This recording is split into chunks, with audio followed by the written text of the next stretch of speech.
எங்க பார்த்தாலும் ஒரே சத்தமும் இரைச்சலும் நிறைஞ்ச இந்த உலகத்துல ஒருத்தன் அமைதியா இருந்தான்னா அவனை பலவீனமானவன்னு சொல்லி பழகிட்டோம். ஆனா உண்மை என்ன தெரியுமா?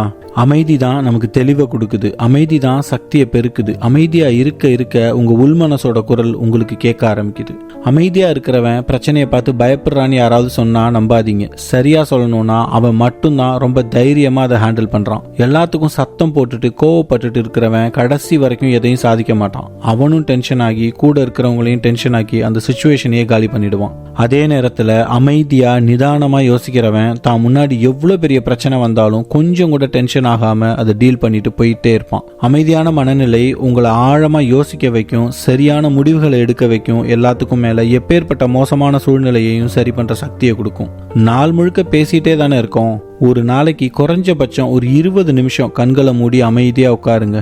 அந்த அமைதி உங்களோட நாள் ஆக்கப்பூர்வமா ஆனந்தமா எடுத்துட்டு போக உதவும். கோவமும் சத்தமும் விலங்குகளோட குணம், அமைதியும் நிதானமும் தான் மனித மாண்பு. இங்க பெரிய பிரச்சனை என்னன்னா, பல நேரங்கள்ல நமக்கு 6 அறிவு இருக்குங்கிறதையே மறந்து போய் வாழ்ந்துட்டு இருக்கோம். பாக்குறது, கேட்கறது, நுகர்றது, சுவைக்கிறது, உணர்றதுன்னு இந்த 5 அறிவுகளும் நமக்கும் மிருகங்களுக்கும் பொதுவானது.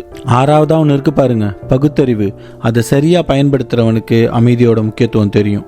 எல்லா சந்தர்ப்பத்திலையும் அமைதியையும் நிதானத்தையும் கடைபிடிக்க கத்துக்கிட்டீங்கன்னா உங்க வாழ்க்கை உங்க கையில. ஆசைப்பட்ட ஒரு நல்ல வாழ்க்கைய சந்தோஷமா வாழ்றது நம்ம உரிமை. அதுக்கான எல்லா தகுதியும் உங்களுக்கு இருக்கு. வாங்க சேர்ந்து ஜெயிக்கலாம்.